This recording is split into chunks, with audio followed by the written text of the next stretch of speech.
Good evening class.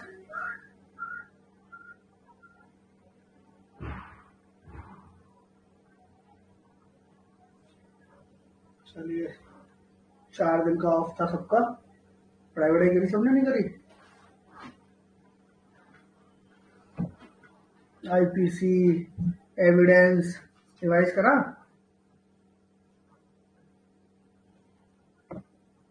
CrPC से आधा हो गया था, आधा रिवाइज कर लिया, नहीं कर लिया? अब तो अच्छे से याद हो गया होगा सबको।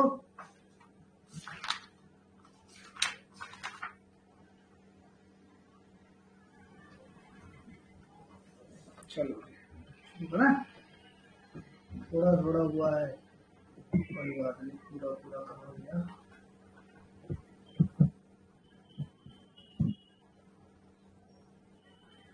चलो हमें करना था 205 से। हमने लास्ट क्लास में थोड़ा सा जो रिवाइज किया था वो था, मान लो 200 से 204 हमने कंप्लेंट के ऊपर प्रोसीजर पढ़ा था ना। तो 200 में हम क्या कर रहे थे? एग्जामिनेशन कर रहे थे, है ना? किसका कर रहे थे जी? कंप्लेंट का कर रहे थे, और उसके विटनेस वगैरह सीपीसी। सीपीसी चलेगी ना, पहले सीआरपीसी का लेक्चर था, सीपीसी का लेक्चर।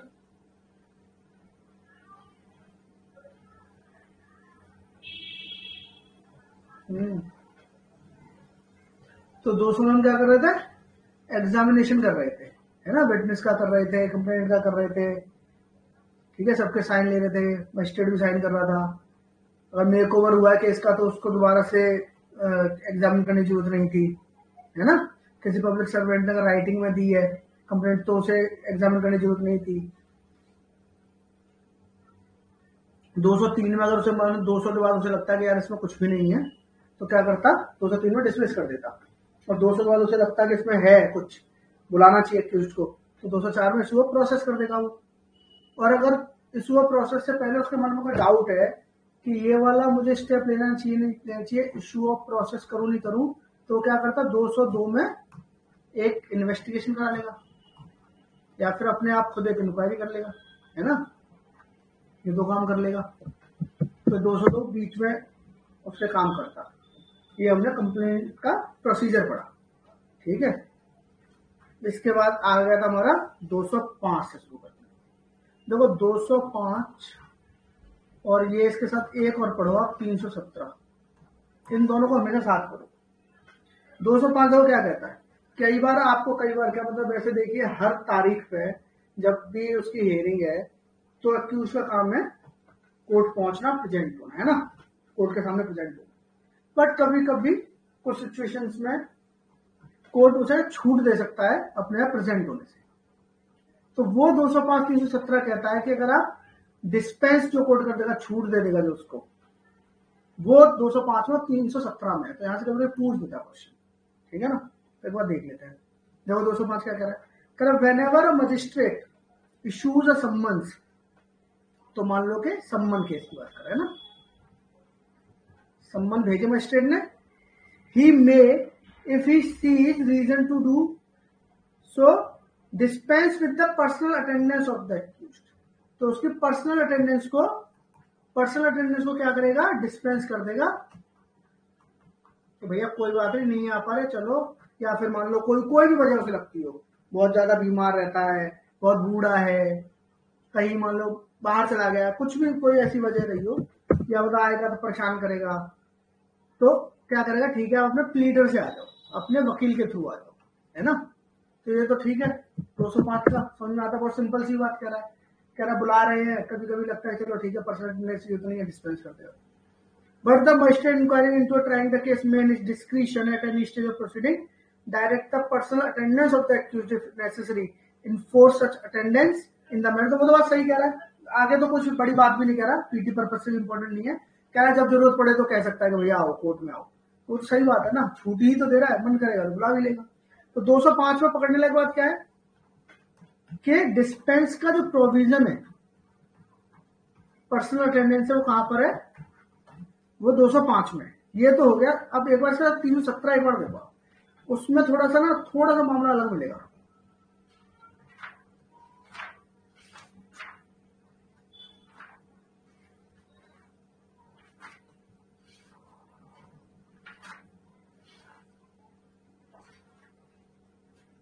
खोल लिया आपने? 317 देख लो एक बार। कह रहा है at any stage of an inquiry और ट्रायल अंडर दिस कोड। ठीक है, तो कोई भी ऑब्वियसली बात है, कोई भी इंक्वायरी और ट्रायल की स्टेज चल रही है, इफ द जज और magistrate is satisfied for reason to be recorded that the personal attendance of the accused before the court is not necessary in the interest of justice। पहली बात क्या है कि इंटरेस्ट ऑफ जस्टिस ये कहता है कि उसकी पर्सनल अटेंडेंस नेसेसरी नहीं है। ठीक है जी, एक तो चीज ये हो गई। दूसरा कह रहा है और that the accused persistently disturb the proceeding in court. और क्या कर रहा है, ये क्या कर रहा है, प्रोसीडिंग को ना डिस्टर्ब कर रहा है ना। और परसिस्टेंटली तो आप समझिए हुए लगातार। ठीक है, तो क्या कर रहा है, डिस्टर्ब कर रहा है प्रोसीडिंग को, या फिर इंटरेस्ट ऑफ जस्टिस में उसकी अटेंडेंस जरूरी नहीं है। द जज और मजिस्ट्रेट में if the accused is represented by pleader dispense with his attendance and proceed with such inquiry or trial in his absence and may at any subsequent stage of the proceeding direct the personal attendance of such।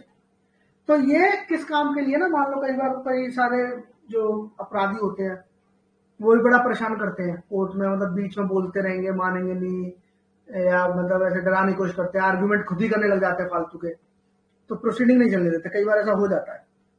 तो उसमें और interest of justice में मान लो suppose करो कोई witness आ रहा है गवाही देने, सपोज करो, है ना। अब क्या है कि उसे मान लो ऐसा कुछ है कि उसे धमकियों की काफी दे रखी है, उसको उसे डर है सामने आने में, वैसे बहुत डर रहा है वगैरह, भैया मैं उसके सामने कुछ नहीं बोल पाऊंगा, या उसको देखने में डरता है वो, कभी ऐसा हो जाए। तो इंटरेस्ट ऑफ जस्टिस ये कहता है कि भाई उसके पीछे उसकी गवाही हो जाए, तो कोर्ट अगर चाहे तो कर सकता है ना।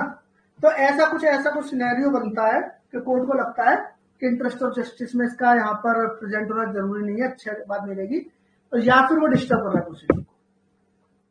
205 जो थी वो क्या थी, एक आप ऐसे समझो कि रिक्वेस्ट थी, और ये रिक्वेस्ट का 317 ये इस तरीके से एक समझो कि एक परेशानी है, उसका हल है 317 में, है कि नहीं। तो ज्यादातर जो क्वेश्चन एक्चुअली में पूछता ना 317 से ये पूछता कि मान लो कि अगर कोई एक्यूज्ड है वो डिस्टर्ब कर रहा है तो क्या करोगे, है ना। तो वो मतलब कहाँ किसमें डिस्पेंस करोगे, तो 317 में आप डिस्पेंस करते हो अगर कोई एक्यूज डिस्टर्ब कर रहा है प्रोसीडिंग, है ना। तो इसमें कोई ऐसा कोई खास चीज तो है नहीं। ये अगर वर्ड अगर आपने पकड़ के चले तो 317 पकड़ के चलना, और 205 को पढ़ लो, पढ़ना जरूरी है। कई बार ऐसा हो सकता है कि मान लीजिए पूछ दे आपसे कि किसी को अगर प्रेजेंट नहीं होना है, कोई उसे प्रॉब्लम है, कोई जरूरी काम है बहुत ज्यादा, तो वो क्या करते हैं 205 की एप्लीकेशन लगाते हैं ना। तो वो भी एक चीज हो सकती है। 205 317 डिस्पेंस का याद रहेगा, जब भी पढ़ना साथ ही पढ़ना इसको। वापस आ जाओ जी, कहां पे हम। अब 206 देख लो आप। 206 को आप पढ़ो रेड विद 253। 206 में जो ऑफेंस दिया है ना, मतलब जो बता रखे कि पेटी ऑफेंस होते क्या है, जो बता रखे हैं कि पेटी ऑफेंस क्या होते हैं, उसका प्रोसीजर जो है वो आपको 253 में दिया हुआ है ना। तो थोड़ा देखेगा पेटी ऑफेंस क्या होता है, कभी पूछ लेता है पेटी ऑफेंस कहां पर है, फर्स्ट क्वेश्चन आपको बनता है। तो पेटी ऑफेंस 206 में है, क्या होते हैं पेटी ऑफेंस वो भी देख लेते हैं। कभी कभी ये भी पूछ लेते हैं पेटी ऑफेंस होते क्या है, वो भी हमें पता होना चाहिए। पेटी ऑफेंस मतलब बहुत छोटे ऑफेंस, और ओवरऑल मैं आपको एक क्रक्स अगर बता दूं तो 1000 रुपए वाले 1000 रुपए वालों को पेटी ऑफेंस मांगते हैं, बहुत स्पेसिफिक, मतलब आप पकड़ के चलो। बाकी एक आध चीज है इसमें कुछ एक्सेप्शन है, बाकी नॉर्मल यही पकड़ के चलो, है ना। अब देखो क्या कह रहे, देखो 206 में कह रहे in the opinion of a magistrate taking cognizance of पेटी ऑफेंस। ठीक है, तो मजिस्ट्रेट ने कॉग्निजेंस लिया, द केस में भी summarily dispose of under section 260। तो वो मतलब समरीली ट्रायल हो सकता है उसका। Magistrate shall except where he is for reason to be recorded in writing of a contrary opinion issue summons to the accused. अब क्या कर रहा है मजिस्ट्रेट, ऐसे में उसे लग रहा है पेटी ऑफेंस का समरी ट्रायल हो सकता है, सम्मन इशू कर रहा है और सम्मन में उसे लिख देगा। तो क्या लिखेगा, सम्मन उसे इशू करेगा to the accused requiring him either to appear in person, तो बोला है तो खुद ही आ जाओ कोर्ट में, कह रहा है या तो फिर प्लीडर के थ्रू आ जाओ, कह रहा है इन पर्सन और by pleader before the magistrate on a specific date, ठीक है। और if he desire to plead guilty to the charge without appearing before the court, before the magistrate, to transmit before the specific date by post or by messenger to the magistrate the said plea in writing and the amount of fine specified in the summon, or if he desire to appear by pleader and to plead guilty to the charge through such pleader to authorize in writing and blah blah blah blah blah। मैं आपको बताता हूँ sir Hindi में, ये इतनी बातें लिखी है, कुछ नहीं है इसमें। ओवरऑल मामला ये है कि मान लो कोई ऐसा मैटर उससे हो गया 500 रुपए में फाइन है उसका, ठीक है। अब मजिस्ट्रेट के पास ये मैटर आया, मजिस्ट्रेट देगा 500 रुपए का फाइन है, कह रहा सम्मन इशू कर देता हूं उसको, सम्मन इशू कर देगा, लो भैया उसमें लिख देगा कि देख भैया मन करे अपने आप आ जाती, तेरा मन हो भाई अपने वकील को भेजती हो, ठीक है। और ना वकील को भेजने की जरूरत है, खुद ही हो रजिस्टर्ड पोस्ट से 500 रुपए लिफाफे में डाल के और प्लीड गिल्टी का एक लिख के कागज, एक मतलब कि तुम्हें अपना एक वो बनाना है कि हाँ भाई मैं ऐसे ऐसे मेरे खिलाफ ये आरोप है, मैं इसको प्लीड गिल्टी करता हूँ और मैं इसके खिलाफ बोलना तैयार हूँ, उसके एवज में मुझ पे ये पैसे ये रुपए फाइन के तौर पर मैं भेज रहा हूँ। मजिस्ट्रेट साहब वो खोलेंगे खत, पढ़ेंगे अच्छा प्लीड गिल्टी किया है, 500 रुपए निकालेंगे, जमा करेंगे और केस खत्म। सिंपल काम है। वकील को भेजना तो वकील को भेज दो, उसे 500 रुपए पकड़ा देना वकील को, वो आएगा, वो जानता फैक्ट वगैरह, कहेगा हाँ सर कोई बात नहीं, मेरे क्लाइंट ने बोल दिया कि हमसे गलती हो गई, आप जो भी सजा देना चाहो दे दो। मजिस्ट्रेट साहब कहेगा 500 रुपए फाइन है, ऐसे वकील 500 रुपए देगा उनको, केस खत्म। ये पैटी ऑफेंसेस के बारे में, मतलब ओवरऑल ये है कि छोटे मोटे जो केस होते हैं बहुत ज्यादा, उनमें बर्डन ना बढ़े, जाना ना पड़े।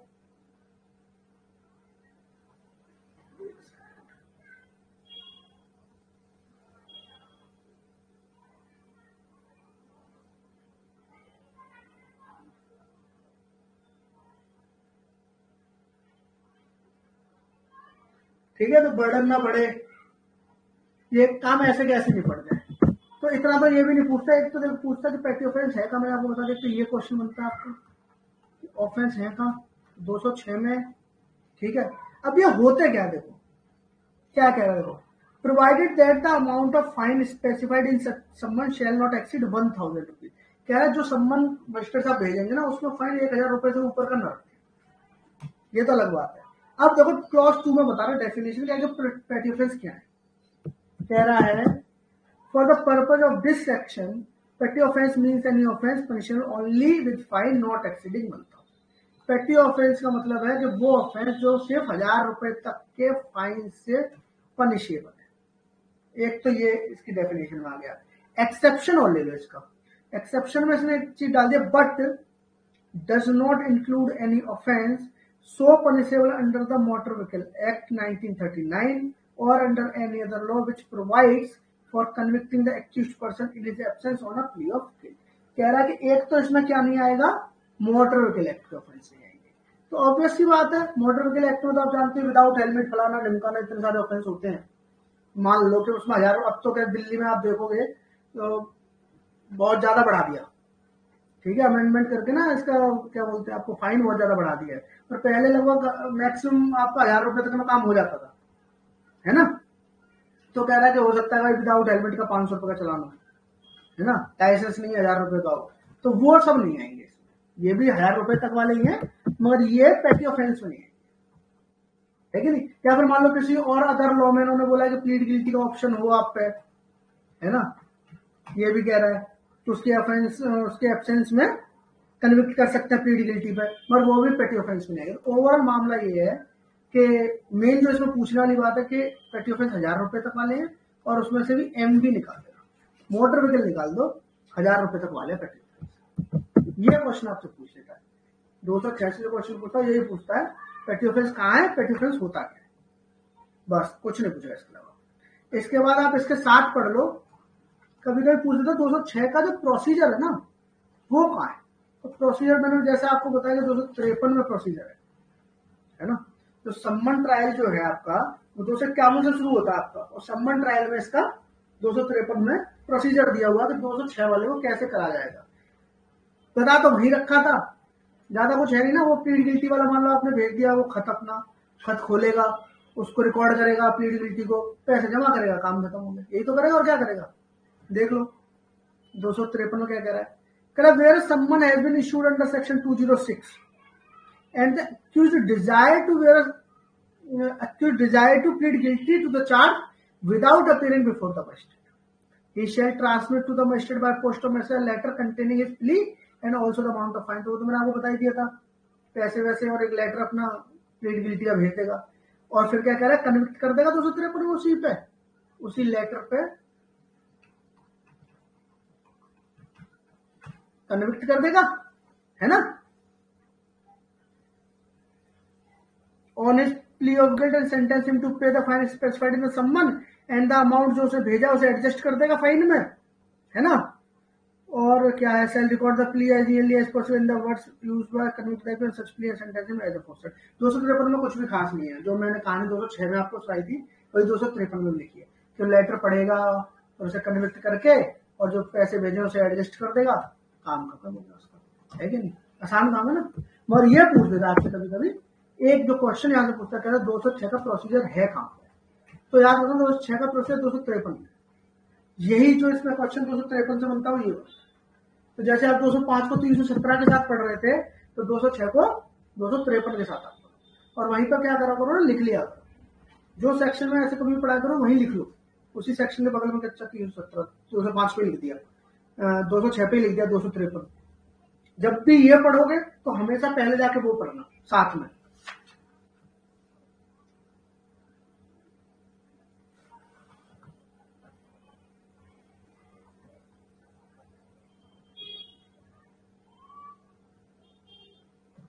अब देखो 207 208 में कोई बहुत बड़ी चीज नहीं है।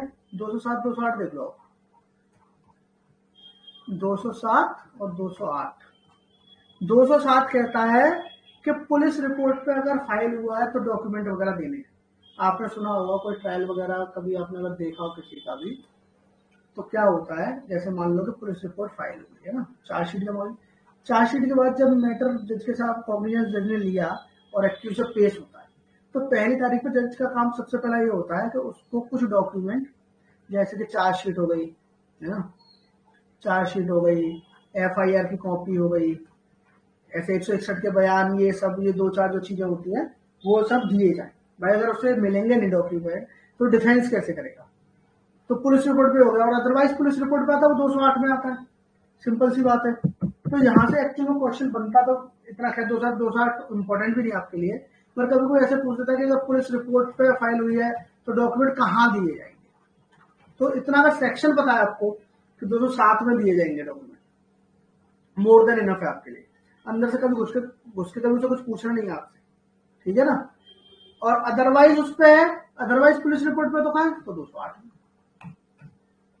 है ना। जैसे ये तो समझ में आ रहा होगा कि भाई चार्जशीट जैसी पेश की पुलिस ने, जज के पास आया, जिसने अपना माइंड, जुडिशियल माइंड अप्लाई किया, कॉग्निजेंस ले लिया, कॉग्निजेंस लेकर उसे सम्मन या वारंट जो भी इशू कर दिए, भाई साहब कोर्ट आ गया, एक्यूज आ गया। जैसे एक्यूज कोर्ट आ गया तो तुरंत क्या करेगा जज, उसको उसे बोलेगा हाँ जी ये बताओ आपको कुछ डॉक्यूमेंट वगैरह मिल गए क्या, तो कहेगा आज भी एफआईआर कॉपी सपोज करोगे आईओ ने दे दी थी, तो अच्छा आईओ ने चलो वो दे दिया, तो ये पकड़ो चार्जशीट की कॉपी पकड़ो आप, तो उसमें 161 के बयान फलाना ढिमकाना सब कुछ उसमें होता है, 161 के भी हो सकते हैं, 164 के भी हो सकते हैं, जो भी है सब कुछ उसमें होगा, है ना। तो ये चीज है, एक बार एक रीड हल्का सा मार लो आप, है यही। In any case where the proceeding has been instituted on a police report, the magistrate shall का मतलब mandatory है, shall without delay furnish to the accused free of cost a copy of each of the following। Police report करेगा, FIR copy देगा, 161 के बयान है, confession वगैरह कोई स्टेटमेंट है ना, 173 5 में मान लीजिए कोई उसे लग रहा है रेलिवेंट एक्सट्रैक्ट है फलाना ढिमकाना, उसे सब दे देगा। और वही 208 में क्या कह रहा है कि where in case institute otherwise than on police report, तो वही है एक्चुअल ट्राइवल है, तो उसे भी विदाउट डिले वही 200 202 वाले 164 वाले सारे चीज दे देगा उसको। तो 207 में याद रखने लायक जो आपको पीटी पर्पज से जो आने वाला है वो आएगा कि 207 में किस पे देते हैं, पुलिस रिपोर्ट पर दिया जाता है डॉक्यूमेंट, और 208 में otherwise than on police report और केस हिस्ट्री हुआ। इतना ही बस काफी है, ठीक है ना। इसके बाद देखो 209। 209 क्या है कि जैसे हमने देखा 190 जब हम पढ़ रहे थे, 190 में क्या था, अगर किसको याद हो तो बताओ मुझे, बिना पलटे डायरेक्ट जल्दी से बहुत तेजी से बताओ मुझे, तो अगर इतना टाइम नहीं दे सकता आपको कि आप पलट के 190 देखो।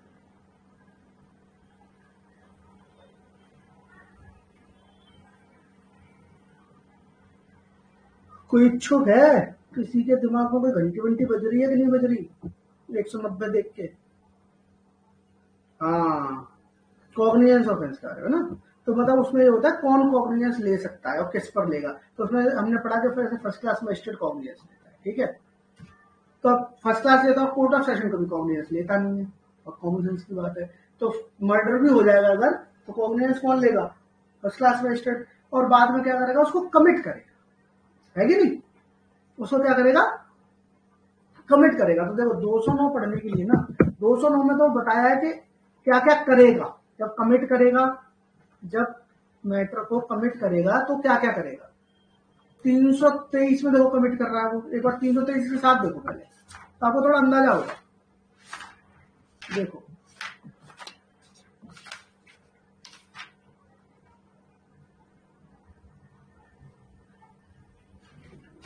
तीन सौ तेईस में भी आप अगर देखोगे, हाँ 190 में एबीसी टाइप, 3 टाइप थे ना, वो 3 टाइप ये थे कि ए में क्या था, ए में कंप्लेंट था, बी में पुलिस रिपोर्ट थी, है ना, सी में क्या था, अपनी इन्फॉर्मेशन पे था वो मतलब किस किस पे कॉग्निजेंस लेगा वो ये था, और कौन लेगा ये था। सेकंड क्लास मजिस्ट्रेट ले सकता है मगर स्पेशली ऑथराइज्ड बाय सीजीएम, है ना, और सीजीएम उसमें किस स्थिति में ऑथराइज करेगा कि जिस काम को, जिस केस को वो ट्राई कर सकता है उसी का वो कॉग्निजेंस ले सकता है। 190 खत्म हो गया, इतना ही है उसमें। हाँ सीजीएम करेगा, वेरी गुड वेरी गुड। तो अब देखो जैसे 323 देखो, 323 क्या कह रहा है, 323 क्या कह रहा है, देखो एक बार देखो, कह रहा है इफ, अगर in any inquiry into an offence or a trial before a magistrate, तो मजिस्ट्रेट सामने कोई इंक्वायरी ट्रायल वगैरह चल रहा है, इट अपीयर्स टू हिम, अगर उसे ऐसा लगता है, at any stage of the proceeding before signing judgement, judgement से पहले उसे कभी भी अगर ऐसा कोई फील आती है, कौन सी फील है, that the case is one which ought to be tried by the court of session, उसको लग रहा है ये जो केस मैं कर रहा हूं, आप सपोज करो चाहे वो एक सिंपल से थेफ्ट का केस है, सिंपल एक थेफ्ट का केस है जो एमएम ट्राई कर सकता है, एमएम को पावर भी है, मैं कह रहा हूं कमिटल की जरूरत भी नहीं है, इसमें ट्राई कर सकता है, मगर उसको क्या लग रहा है, ought to be tried by court of session. पता लगा है तो थेफ्ट का, मगर हुआ किसके घर में, मोदी जी के घर में चोरी हुई है। अब एमएम खुद डरा डरा घूम रहा है, कैसे में कैसे करूं, गड़बड़ ना हो जाए मुझसे, पता लगा है ना, प्रधानमंत्री घर में चोरी हो गई है, और छोटी सी चोरी की तो बात है, तो ऐसे मान लो आप, कह रहा है कि भैया एमएम क्या तो हो रहा है, मगर ought to be tried by court of session, he shall commit it to the court under the provision herein before contained and thereupon the provision इतना इतना shall apply to the commitment so। तो क्या कह रहा है, commit it to the court under the provisions herein before, herein before मतलब यहां से पहले जो दिए गए, यहां से जो पहले की बात कर रहा है, ये भी 209 की करता है,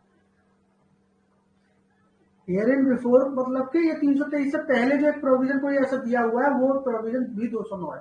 देखो ये भी एक कमिटमेंट का तरीका है, मगर ये तो वो वाला तरीका है 323 का जिसमें कि वो ट्राई कर सकता था, उसका पावर थी एमएम को, मगर उसे लग रहा था ought to be tried by court of session.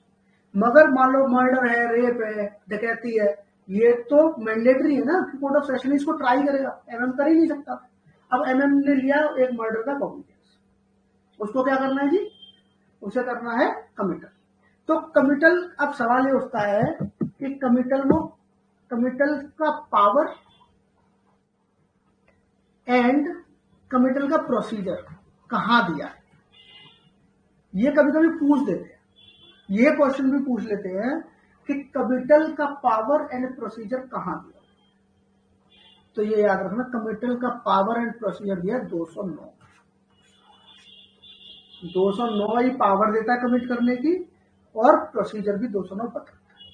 अब देखो एक बार क्या कह रहा है, when in a case instituted or a police report or otherwise, मतलब चाहे पुलिस रिपोर्ट पे केस फाइल हुआ हो चाहे अदरवाइज, मतलब कि चाहे कंप्लेंट पे हुआ चाहे इन्फॉर्मेशन पे हुआ, the accused appears or is brought before the magistrate and it appears to the magistrate that the offense is triable exclusively by the court of session. और जैसे ही उसके सामने अपीयर हुआ, उसे कॉग्निजेंस लिया, उसे लगा कि तो भैया एक्सक्लूसिव ट्रायल है, कोर्ट ऑफ सेशन है मैटर, ये तो मर्डर का केस है भैया, ये तो डकैती का केस है ना। ही शैल, अब यहाँ पे क्या आ गया, शैल। शैल मतलब कि उस फर्स्ट क्लास मजिस्ट्रेट को कॉग्निजेंस लेने का करना पड़ेगा, और वो क्या करेगा, पहला कमिट, इन्होंने सबसे पहला वर्ड ही लिख दिया, क्या करेगा, कमिट करेगा। और 207 208 को कंप्लाई कर लेगा, डॉक्यूमेंट वगैरह दे देगा उनको, है ना, और कोर्ट ऑफ सेशन को कमिट कर देगा, पहली बात। फिर क्या कह रहा है कि बेल वगैरह subject to remand accuse to the custody, तो कस्टडी वगैरह भी भेज सकता है, पुलिस कस्टडी दे देगा 4 दिन की, कमिट कर रहे हैं आप, जुडिशियल कस्टडी भेज देगा, है ना। फिर क्या कह रहा है कि जैसे भेज रहे हैं, कोर्ट ऑफ सेशन को भेज रहा है ना, कमिट करके सारे रिकॉर्ड वगैरह फाइल वगैरह भेज देगा कोर्ट ऑफ सेशन में, तीसरा है ना। और पब्लिक प्रोसिक्यूटर को भी बता देगा पीपी को, भैया ये तो मैटर मैंने उठा के कोर्ट ऑफ सेशन में भेज दिया, यही तो काम करेगा। और क्या करेगा, बेल वगैरह तो बेल चाहे बेल दे देगा, देता नहीं है वैसे प्रैक्टिकली, मगर देना चाहेगा तो दे देगा। तो क्या करेगा, सपोज करो 302 का एक मैटर आया एमएन के पास, मैं ही हूं सपोज करो, मैं एमएन, ठीक है, आप एमएन, आपके पास एक मैटर आया, ठीक है।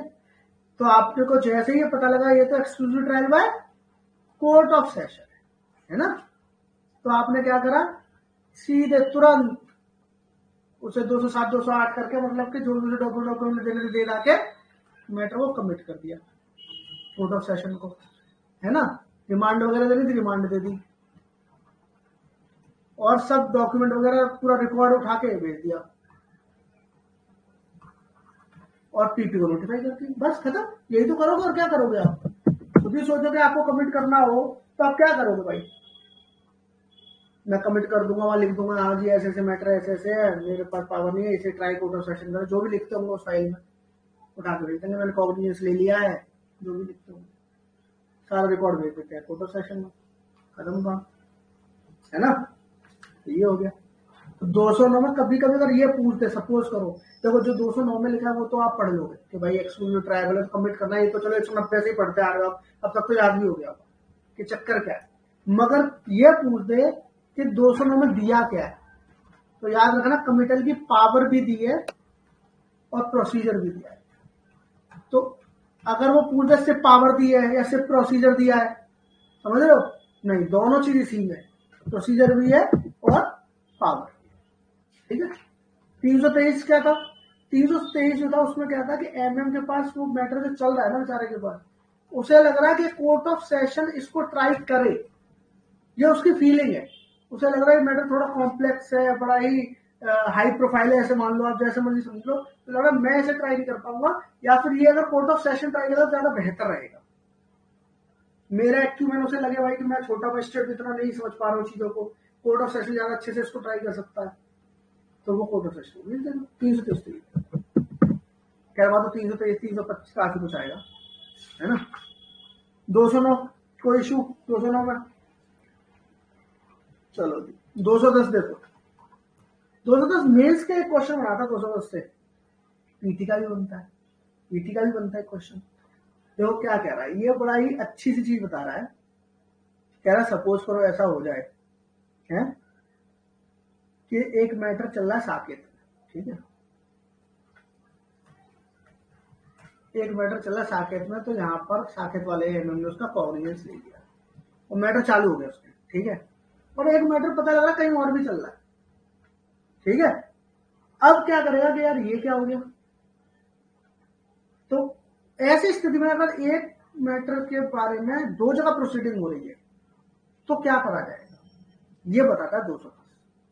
पहले पढ़ते हैं फिर समझते हैं, चलो। When in a case instituted otherwise देना पुलिस रिपोर्ट, अदरवाइज देना पुलिस रिपोर्ट का मतलब क्या होता है कि या तो ए हो सकता है या सी हो सकता है 190 का। ए मतलब क्या हो सकता है, कंप्लेंट पे गया होगा या इंफॉर्मेशन वगैरह पे गया होगा, है कि नहीं, यही तो हो सकता है अदरवाइज देना पुलिस रिपोर्ट। तो कह रहा है ऐसा केस है कि सपोज करो साकेत में किसी ए नामक व्यक्ति ने कंप्लेंट कराई है बी के खिलाफ, 200 में उसने कंप्लेंट फाइल कर दिया, ठीक है, कि इसने मेरे साथ मारपीट करी, ये करा वो करा, मेरे को ये करता वो करता, ठीक है। क्या ऐसा केस है चल रहा है। It is made to appear to the magistrate during the course of the inquiry trial held by him. तो इंक्वायरी ट्रायल के टाइम पर उसे पता लगता है that an investigation by the police is in progress in relation to the offense which is the subject matter of the inquiry or trial held by him। कह रहा है इसी मैटर के बारे में जो ए ने बी पर कर रखा है, जो मैटर मेरे पास आया, इसी के मैं कहीं पर कोई एक मान के चलता हूं, मैं हरिद्वार ही मानो, ऐसे मान लो। तो हरिद्वार में क्या हो रहा है, इन्वेस्टिगेशन चल रही है इसी मैटर में, ठीक है जी। मैं यहाँ पे कंप्लेंट का केस कर रहा हूं, वहां पे पता लगा कि इन्वेस्टिगेशन चल रही है, पुलिस इन्वेस्टिगेशन कर रही है ना। तो फिर अब देखो एक ही मैटर में दो अलग अलग काम हो रहे हैं। अब इसमें क्या करा जाए, कह रहा था magistrate shell stay the proceeding. तो मजिस्ट्रेट क्या करेगा, ये वाली जो प्रोसीडिंग चला रहे थे भैया कंप्लेंट वाली, इसको क्या करेंगे, स्टे कर देंगे। यही इंपॉर्टेंट है, स्टे कर दिया है ना। shall stay the proceeding of such inquiry trial and call for a report on the matter from the police officer conducting the investigation। इस वाले को रोक के, जो खुद चला रहे रोक के करेंगे, ये जो आप इन्वेस्टिगेशन कर रहे हो ना, इसे पूरी करके इसकी मेरे पास रिपोर्ट लिया। क्या करेंगे, साकेत वाले मजिस्ट्रेट साहब क्या करेंगे, साकेत वाले एमएम करेंगे कि अपने यहाँ जो कंप्लेंट में प्रोसीडिंग कर रहे थे, जो कंप्लेंट प्रोसीडिंग चल रही थी उनकी, जो ट्रायल वगैरह उनका चल रहा था, तो इसको क्या करेंगे, स्टे कर लेंगे और यहां से इन्वेस्टिगेशन की रिपोर्ट जो है मंगा लेंगे। बोलेंगे ले आओ, ला तुम्हारी भी रिपोर्ट पढ़ ले, क्या है भाई इसमें क्या लिख रहे हो। तो पहले मंगा ली, अब मान लो उन्होंने 1 महीने बाद उनका रिपोर्ट पहुंच गई, ये तो रुका हुआ था मैटर, आ गई थी रिपोर्ट के बाद। अब रिपोर्ट आने के बाद क्या क्या हो सकता है, 2 ही 3 काम हो सकते हैं भाई। या तो ये हो सकता है रिपोर्ट पढ़ के बताया यार ये तो अलग अलग लोगों के बारे में, मैटर सेम नहीं है, आदमी सेम नहीं, यही सब हो सकता है। क्या लगे हाँ यार बिल्कुल सेम, 2 स्थिति बनेंगी। इन दोनों ही स्थिति में क्या होगा, ये देखने लायक है, तो ये देख लेते हैं। कह रहा if a report is made by the investigation officer under section 173 and on such report cognizance of an offence is taken by the magistrate against any person who is an accused in the complaint. तो कह रहा है कि मतलब कि जो accused है investigation में, जो कॉग्निजेंस के खिलाफ है वो भी एक्यूज हुई है, और जहां जो कंप्लेंट के खिलाफ जिसके खिलाफ यह चल रहा है वो बंदा, दोनों बिल्कुल सेम है। The magistrate shall inquire into or try together the complaint case and the case arising out of a police report as if both cases were instituted on a police report. ये बहुत important है। कह रहा है कि ए और B में जो मान लो एक्यूज हो रहा था बी, तो कंप्लेंट वाले में भी भाई साहब एक्यूज नहीं है, और ये जो पुलिस रिपोर्ट आई इसमें भी यही एक्यूज है, ठीक है, यही इसमें सेम है। जज साहब दिखा रहे, ये तो एक ही व्यक्ति खिलाफ एक ही जैसे मामले में हो गए। तो क्या करेंगे, अब नंबर 1 एंड नंबर 2 इन दोनों केसों को क्या करेंगे, ट्राई टुगेदर। कोई भी केस खत्म नहीं हुआ है, ना तो ये वाला केस बंद होगा, ये रुका था ना, ये स्टे था, ना ये बंद होगा, ना ये वाला केस बंद होगा। दोनों केस साथ साथ सुने जाएंगे, मगर ऐसे सुने जाएंगे कि जैसे दोनों ही केस पुलिस रिपोर्ट पर आए थे, दोनों के खिलाफ मान लो थे FIR। तो जो कंप्लेंट केस है ना, ये जो कंप्लेंट वाला केस है, ये भी ऐसे माना जाएगा कि ये भी पुलिस रिपोर्ट, इसके खिलाफ यहां पर भी FIR, ठीक है। यही इसमें पकड़ने लायक चीज है कि मान लो एक ही व्यक्ति के खिलाफ एक जगह कंप्लेंट प्रोसीडिंग चल रही है और एक जगह पुलिस इन्वेस्टिगेशन कर रही है, तो कंप्लेंट प्रोसीडिंग वाले जज साहब उसे रोक देंगे और उससे बोलेंगे पुलिस रिपोर्ट की भैया इन्वेस्टिगेशन की रिपोर्ट ले आओ, देखो सही पता लगा एक ही व्यक्ति के खिलाफ मैटर था, तो दोनों को एक साथ ट्राई करेंगे और ऐसे करेंगे जैसे कि दोनों केस पुलिस रिपोर्ट पर ही फाइल हुए थे। यही क्वेश्चन पीटी में आपसे पूछता है कि अगर ऐसी स्थिति बन गई कि कंप्लेंट केस चल रहा था और PR पे कहीं और इन्वेस्टिगेशन कहीं चल रही थी, तो फिर जज साहब क्या करेंगे, ये ऑप्शन देगा आपको 4, सेपरेटली ट्राई करेंगे, ट्राई टुगेदर करेंगे, या फिर मतलब कि एक खत्म हो जाएगा दूसरे वाले पे करेंगे, पहले वाला खत्म करके दूसरे वाले पे कर लेंगे, ऐसे 4 ऑप्शन बना देगा। आपको ये पकड़ के रखना है कि दोनों साथ साथ ट्राई होंगे और ऐसे होंगे जैसे दोनों ही केस पुलिस रिपोर्ट पर फाइल। ठीक है ना। और तीसरा कह रहा है कि मान लो ऐसा पता लग जाए कि नहीं इसमें तो व्यक्ति अलग अलग थे, तो वो जो तुमने कंप्लेंट वाला स्टेट कर रखा था ना, जो स्टे कर रखा था अपने कंप्लेंट वाला, वो रिवाइव हो जाएगा, है ना भाई। पता लगे अलग अलग व्यक्ति हैं तो हमारा अलग बंदा है, वो बंदा अलग था, तो जो रुका हुआ था वो रिवाइव हो जाएगा। तो कॉमन सेंस की बात है। और अगर सेम है तो दोनों को साथ साथ ट्राई करेंगे और ऐसे करेंगे ये 210 है। बड़े मजेदार सेक्शन है ना। ये इसमें कोई दिक्कत को समझ में आया तो दोबारा पूछ लेना मेरे से। वैसे तो मैंने बड़े ही आसान तरीके से समझाया है, मगर फिर भी बाई चांस किसी को समझ में आए तो ठीक है जी। अब देखो आपका 211 से शुरू हो गया चार्ज, और ये जाता है 224 तक जाता है। चार्ज इंपॉर्टेंट चैप्टर है आपका, मगर क्वेश्चन बहुत आसान बनते हैं। अगर आपने नॉर्मल जो इसके कीवर्ड है 2-4 छोटे छोटे से वो भी याद रखे हुए तो भी आप चार्ज का क्वेश्चन बना ले जाओ। टफ नहीं है इसका चैप्टर चार्ज का, है ना। चलो देखते हैं एक बार क्या कह रहा है। कह रहा है कि कंटेंट ऑफ चार्ज 211 बता रहा है। देखो एक बात तो पहले समझ लो, जैसे कि 154 में बात हो रही थी कि एफआईआर कहीं डिफाइन है, नॉट डिफाइंड, ऐसे ही चार्ज जो है ना, अगर पूछे डेफिनेशन कहाँ है चार्ज की, तो ये है 2B में। 211 मत कर देना, ठीक है। यहां पर चार्ज के कंटेंट है, डेफिनेशन नहीं है। डेफिनेशन देखो 2B की भी डेफिनेशन कोई डेफिनेशन तो नहीं कहेंगे, मगर क्योंकि वो डेफिनेशन उसमें पड़ रही है क्लॉज में, तो उसे हम मान ले रहे। तो अगर पूछ ले कहां डिफाइन है चार्ज, तो 2B मारना, 211 मत मारना। ये आपके दिमाग में सीधे चार्ज का नाम सुनते ही आप चार्ज वाले चैप्टर में आ जाओ और यहीं पे एकदम देखने लगो 211 से 224 के बीच में खेलोगे, तो 2 भी दिमाग में ही नहीं आएगा। तो दिमाग में नहीं आया गलत हो, फिर कहोगे अरे यार ये तो गलत हो गया। ठीक है, एक तो चीज ये पकड़ लो। अब देखो 211 के कंटेंट में बोल क्या रहा है। कह रहा है कि चार्ज में आखिर हुआ क्या। अब चार्ज होता क्या है तो आप भी जानते होंगे। ओवरऑल चार्ज के बहुत लेमन डेफिनेशन क्या है। चार्ज भैया ये है, एक्यूज कोर्ट पहुंचा, इंक्वायरी की स्टेज आ गई, डॉक्यूमेंट वगैरह उसे दे दिया, उसके बाद चार्ज फ्रेम करेंगे। पुलिस ने जो एफआईआर में चार्ज लिखे हैं, पुलिस ने धारा लिख दी, उसका तो कोई मतलब है नहीं, तो कोर्ट फ्रेम करेगा वहां पर चार्ज, किन चार्ज में इसका ट्रायल किया जाए। तो मान लो 302 का चार्ज फ्रेम बनना है, तो बताएगा भाई इतने बजे हमको पता लगा, मतलब तुमने इतने बजे इस आदमी को मारा, और अगर हथियार वगैरह का नाम भी जो पता है तो मान लो कि गोली मार के तुमने उसे, है ना, ऐसा बोल के, और इस ये चार्ज पे लगाया जाता है।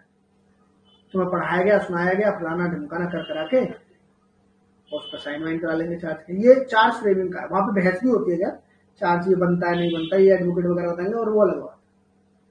तो नॉर्मली चार्ज का आपको पता है कि चार्ज में आखिर होता क्या है भाई। चार्ज का मतलब ये है कि उसे बताना कि आपके खिलाफ केस आखिर चलेगा किस लिए। जब उसे यही नहीं पता होगा मेरे खिलाफ केस किस लिए चलेगा, तो फिर मैं ट्रायल में डिफेंस कैसे करूंगा बेचारा, कैसे डिफेंस करेगा।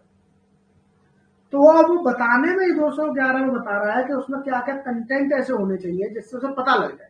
तो ओवरऑल बात ये है कि हमें एक्यूज की नॉलेज में बात पहुंचा देनी है कि आप पे ये मैटर चलता है ना।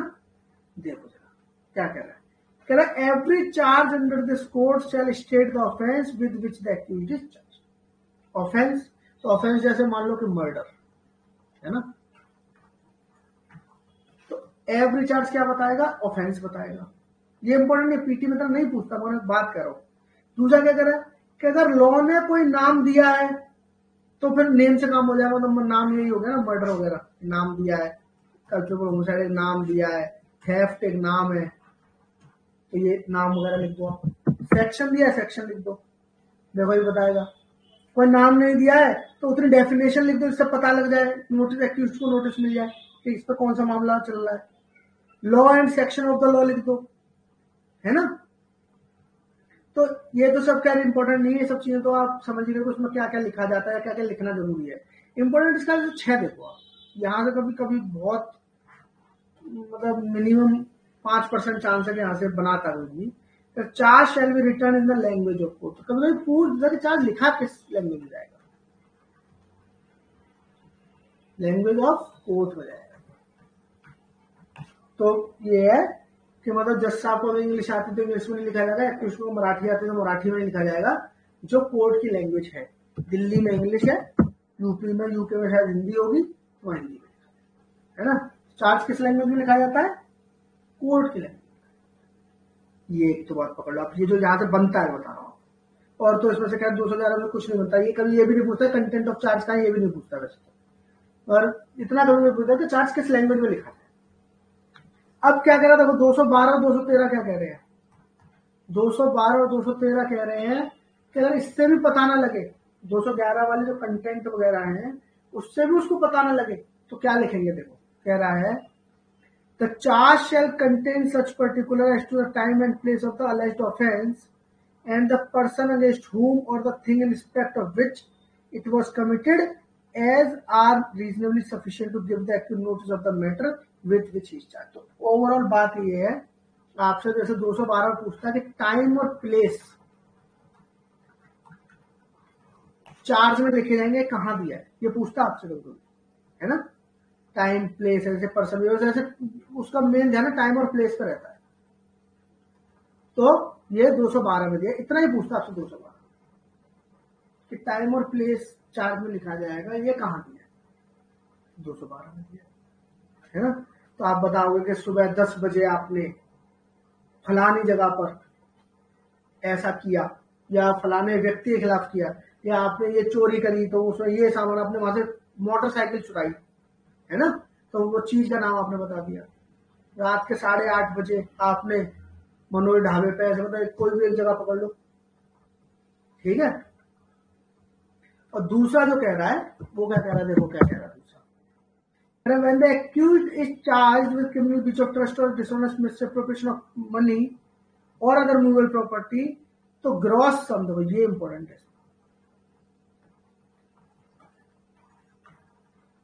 ग्रॉस सम उसे क्या है बता दो, है ना। एक्चुअल में है क्या, मान लो कि ग्रॉस सम, देखो पीटी में क्वेश्चन आपसे कैसे बनाएगा कि मान लो कि व्यक्ति के घर में चोरी हुई, ठीक है। अब मान लो कि 10,000 रुपए का कोई सामान गया, 20,000 का कुछ सामान उठा के ले गया, फलाना ले गया, ढिमकाना ले गया, ऐसे 10-15 चीजें नहीं सपोज करो। तो ओवरऑल जैसे मान लीजिए उसने वहां पर चोरी होता है कि मेरे घर से करीब 5 लाख रुपए का सामान चोरी, तो ये चार्ज में बताना सफिशिएंट है कि उसे बताया जाए कि तुम उस दिन रात को 2 बजे संगम बिहार में उस ब्लॉक में गए, उस घर में आपने करीब 5 लाख रुपए का सामान चुराया, ये आपका चार्ज है। तो ये क्या कह रहा है कि अगर मान लीजिए, ये तो मैंने आपको थेफ्ट के उसमें बता दिया, मगर मान लो ऐसे ये तो जो इसमें बता रहा है क्रिमिनल ब्रीच ऑफ ट्रस्ट में डिसऑनेस्ट मिसअप्रोप्रिएशन बताता है। इसका एग्जांपल सपोज करो क्या हो सकता है, ये हो सकता है कंपनी में जॉब करता है कोई एक, तब वहां से पैसे गायब करता है वो, तो मान लीजिए कि वो उसने बहुत सारे करे, मान लो 1000 करे, फिर 1000 करे, हर महीने करता है 1000 रुपए, हर महीने 1000 रुपए करता है, 1 साल से कर रहा है। 1 साल बाद उसे पता लगा, तब हर बार का 1000 रुपए नहीं लिखना, एक बार बता दिया कि आपके ऊपर 12,000 रुपए का आप आरोप करके आपने 12,000 रुपए वहां से गवर्न किए, डिसऑनेस्टली में से अप्रोप्रिएट किया, है ना। तो ये ऐसे कह रहा है कि अगर आप क्रिमिनल ब्रीच ऑफ ट्रस्ट या क्रिमिनल मिसअप्रोप्रिएशन हुआ है तो आप ग्रॉस सम बता दें। पूछता तो नहीं, तो टाइम प्लेस वाला ज्यादा इंपॉर्टेंट है। तो ये भी कंटेंट ही है ना, देखो 211 में भी कंटेंट था, 212 में क्या है, ये भी कंटेंट है, और 213 में भी कंटेंट है, 213 में भी कंटेंट है। देखो क्या कहेगा, when the nature of the case is such that the particular mentioned in section 211 and 212 do not give the accused sufficient notice of the matter with which he is charged। कह रहा 211 212 के बावजूद भी समझ में नहीं आ रहा केस का कुछ नेचर ऐसा है कि accused को पता ही नहीं लग रहा कि मेरे को मैटर क्या है, मेरे पे चार्ज क्या लगा रहे हैं, है ना। कि the charge shall also contain such particular of the matter of the manner in which the alleged offense was committed as will be sufficient for that। 213 कह रहा मैनर भी बताना,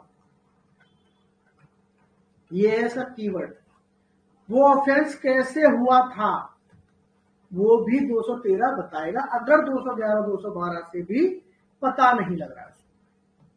ठीक है ना। मैनर भी बताएगा।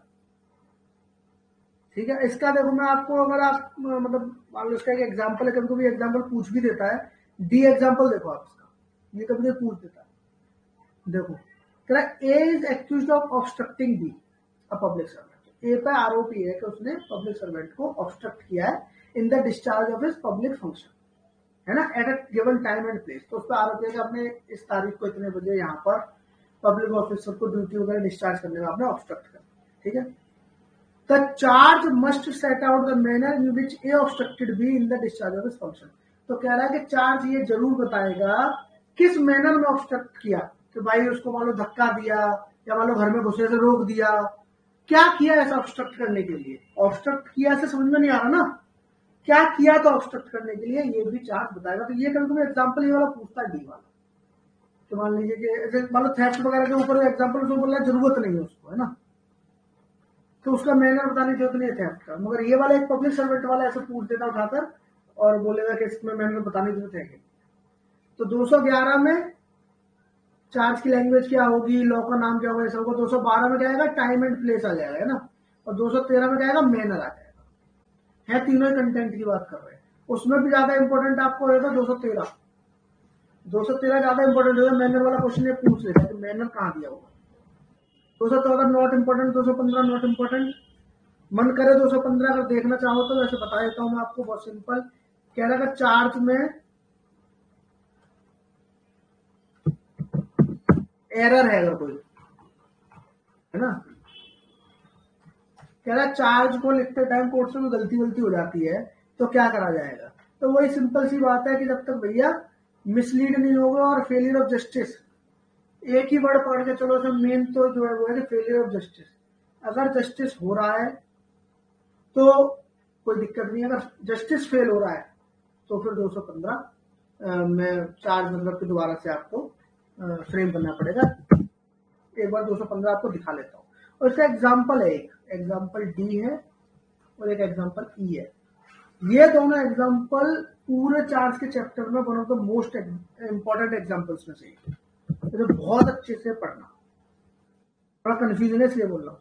कह रहा है देखो 215 क्या कह रहा है, क्या कह रहा है 215, कह रहा है no error in stating either the offence or the particular required to be stated in the charge. कह रहा है कोई पर्टिकुलर वगैरह लिखना था, लिखना भूल गए तुम चार्ज में। कह रहा है no omission to state the offence or those particulars, ऐसा भी कुछ हो जाए, shall be regarded at any stage of the case as material, तो उसे मटीरियल नहीं मानेंगे हम किसी भी स्टेज पर, unless the accused was in fact mislead bye such error omission. तो क्या होना चाहिए, एक्यूज्ड मिसलीड हो जाना चाहिए, मिसलेड हो जाए, और इस मिसलीड होने की वजह से बेचारे हो क्या हो, फेलियर हो जाए। और फेलियर किसका, जस्टिस। कह रहा है कि तुमने चार्ज फ्रेम करने में कोई गलती कर दी, या फिर कुछ फ्रेम कर रहे थे उसमें कोई मतलब भूल हो गई, लिखा ही नहीं, तुमने कुछ लिखना था, पर्टिकुलर लिखना था, लॉ लिखना था, सेक्शन लिखना था, मैनर लिखना था, मान लो ये सब चीजें जो है 211 212 213 में कोई भी गलती तुमने कर दी, ओवरऑल कोई फर्क नहीं पड़ेगा, कोई दिक्कत वाली बात नहीं। बस अगर मान लीजिए कि उससे अगर एक्टिव मिसलीड हो गया, मिसलीड मतलब कि उसको कुछ और लगा और उसे समझ में नहीं आया, उसे कुछ और ही लगा, और उसकी वजह से क्या हुआ, फेलियर ऑफ जस्टिस। बस ये नहीं होना चाहिए। देखो हमें अंत में क्या करना, जस्टिस। तो फेलियर ऑफ जस्टिस को बर्दाश्त नहीं किया जाएगा फिर हमारे राज्य में, तो हमें जस्टिस करना है।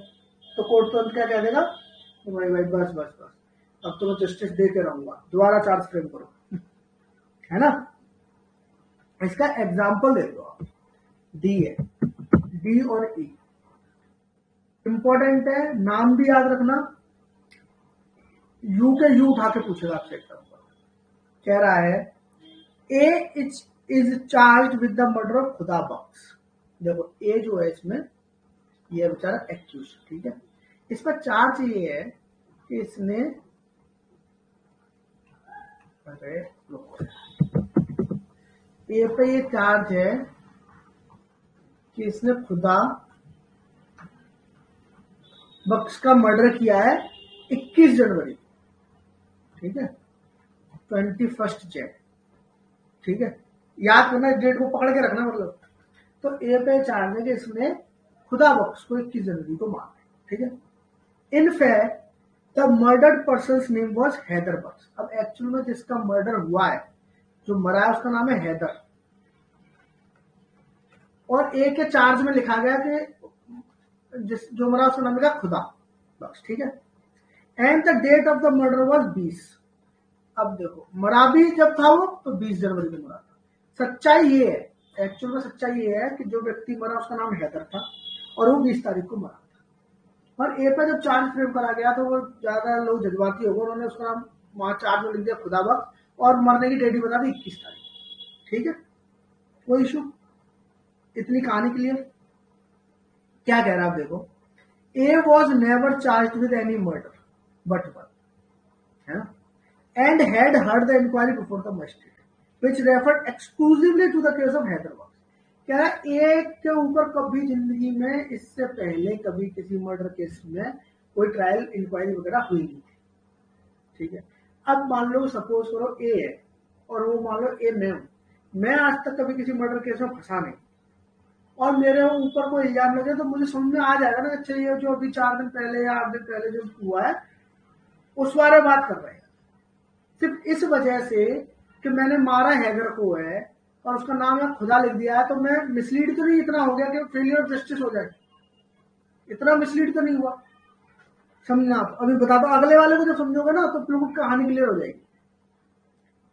क्या कह रहा है, the court may infer from this fact that A was not misled and that the error in the charge was immaterial. तो ए कोर्ट यहां से क्या इन्फर करना है कि ये मिसलेड नहीं हुआ था और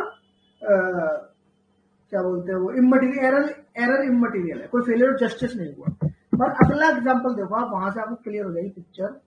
अगला एग्जांपल क्या कह रहा है, सेम है कि हैदर बख्श के ऊपर मरने का चार्ज है बेचारा, और 20 जनवरी को ये चार्ज है कि आपने हैदर को मारा 20 जनवरी, ठीक है। ए वॉज चार्ज में मर्डरिंग हैदर बख्श और इतना इतना एंड खुदा। अच्छा, 2 चल रहे हैं इस पर, ए पर 2 चार्ज है, अलग अलग है, और इसका है 21 जनवरी को, ठीक है। ए पर 2 चल रहे हैं, एक हैदर का एक खुदा का, है ना। When charged for the murder of Haider Bakhsh, he was tried for the murder of खुदा बख्श। अब देखो क्या कह रहा है कि ए के हुआ क्या, कोर्ट ने गलती क्या करी, चार्ज लगाया हैदर वाला 20 जनवरी वाला, और ट्राई कर लिया कौन सा वाला, खुदा वाला। अब मान लो ये जब ये हुआ इसके साथ, देखो इसके साथ क्या धोखा हुआ, ए के साथ ये हुआ कि ए ने मान लो सपोज करो एक विटनेस बुला रखा था सी, ये विटनेस था बेचारेगा, और ये था हैदर वाले केस में इसका विटनेस। 20 तारीख को ये बता रहा था कि मैं तो सी के साथ था, कबड्डी खेल रहा था, है ना, और ट्रायल किसका कर रहा है, कोर्ट खुदा का। अब इसे सी को बुला लिया, यहाँ गवाही देने सी आया कि अरे बी तो मेरे साथ, ए तो मेरे साथ 20 तारीख को कबड्डी खेल रहा था, और इस वाले में क्या है 21 तारीख है, तो कोर्ट क्या बोलेगा, अरे हम तो 20 की, हमें तो मर्डर में 21 तारीख की पूछ रहे हैं। तो मिसलीड हुआ, और मिसलीड के वजह से क्या हुआ कि बेचारा डिफेंस अच्छे तरीके से नहीं ले पाया, और क्या हुआ, फेलियर ऑफ जस्टिस। ये यहाँ पर बताया, ऐसे समझो कि एक के ऊपर 2 केस चल रहे हैं, तो कंफ्यूज हो गया कौन सा वाले की बात कर रहे हो। वहां पे बेचारे पे एक ही केस चल रहा था, कोई दिक्कत ही नहीं थी। ये कंफ्यूजन अगर हो गई है, ऐसी कोई गलती होती है जिससे कि उसको क्या बोलते हैं, फेलियर ऑफ जस्टिस होगा मिसलीड होने की वजह से, तो फिर भैया एरर मटेरियल हो जाएगा, तो फिर आपको चार्ज दोबारा फ्रेम करना पड़ेगा, वरना कोई दिक्कत नहीं है। ये आपसे एग्जांपल यूपी उठा के पूछता है, ठीक है, कब एरर मटेरियल होगा, कब एरर मटेरियल नहीं होगा। सिंपल। अब देखो इसमें एग्जांपल में याद रखना तरीका इतना बता देता हूँ कि एक ही है कि अगर आपने सोचना कि मेरे ऊपर एक भी केस नहीं है अगर, तो फिर एरर इमटेरियल है, और अगर मेरे पे 1 से ज्यादा केस चल रहे हैं तो एरर मटेरियल है। बस आप एग्जांपल में यही ढूंढ, जब भी खुदा बख्श और हैदर बख्श वाला एग्जांपल वहां पूछेगा ना, तो ये ढूंढना उसमें कि कोई केस उस पर नहीं चल रहा है, एक ही केस हुआ बेचारे पर, तो उसे क्या इसमें दिक्कत आई है डिफेंस लेने में, मुझे तो पता ही है, नाम गलत लिख दिया, मुझे तो पता है ना ये हैदर की खुदा की बात कर रहे हैं, ये है मामला, ठीक है। ये चीज, ये 215 था। 216 से क्या पूछता देखो, अब देखो हमने 211 पढ़ा कंटेंट, 212 पढ़ा टाइम प्लेस, 213 पढ़ा मैनर, है ना, और 215 पढ़ा हमने क्या, एरर।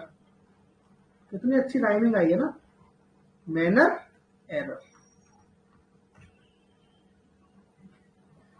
है कि नहीं। 215 तक। अब 216 से थोड़ी चीजें बदली। एक पूछता है आपसे 215 217 दोनों इंपॉर्टेंट है, पूछता can court alter the charge, ये क्वेश्चन होता है आपका। वो पूछेगा आपसे क्या कोर्ट चार्ज को ऑल्टर कर सकता है, तो आपका आंसर क्या होता है, यस। पूछा प्रोविजन कहाँ है, ये पूछा प्रोविजन कहाँ है, ये 216 में। ये पूछेगा आपसे कि कोर्ट ऑल्टर करता है, उसका प्रोविजन कहाँ है जी, 216। देखो कह रहा है any court may alter or add to any charge at any time before judgment is pronounced, मतलब जजमेंट से पहले। ये भी देखो क्वेश्चन है वैसे, जजमेंट से पहले कभी भी चार्ज को ऑल्टर करने की पावर है। ये क्वेश्चन है पीटी का, है ना। वो पूछ लेगा कि अच्छा एक बात बताओ, चार्ज को किस स्टेज पे ऑल्टर कर सकते हैं, कब तक ऑल्टर कर सकते हैं, जब तक जजमेंट उसने सुनाया नहीं तब तक चार्ज को, तब तक चार्ज को क्या कर सकते हैं, ऑल्टर कर सकते हैं। पहला चार्ज ऑल्टर का प्रोविजन का है 216। कब कर सकते हैं, जब तक जजमेंट नहीं सुना, उससे पहले कभी भी जज चाहे कर सकते हैं, ठीक है।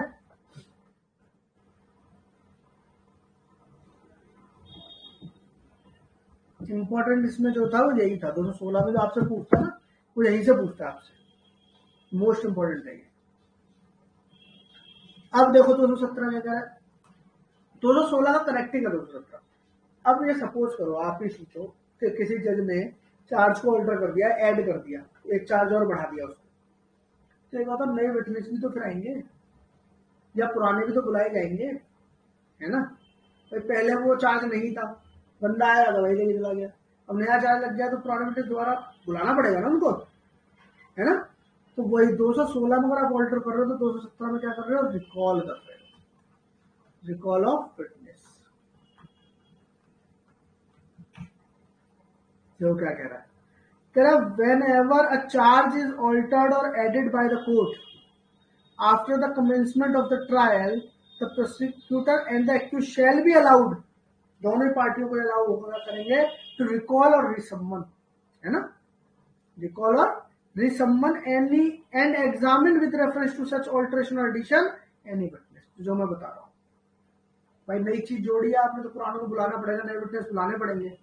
तो पहले क्या करेंगे जी, क्या करेंगे, रिकॉल कर लेंगे, बुला लेंगे, आ जाओ जी फलाने सिंह आप चले गए थे, आओ वापस आओ।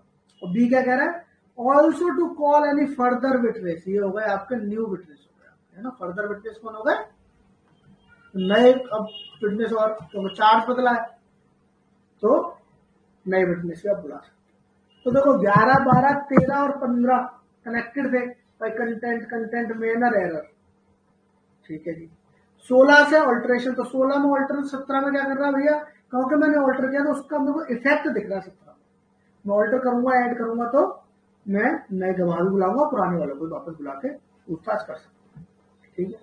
अब 218 से शुरू होता है आपका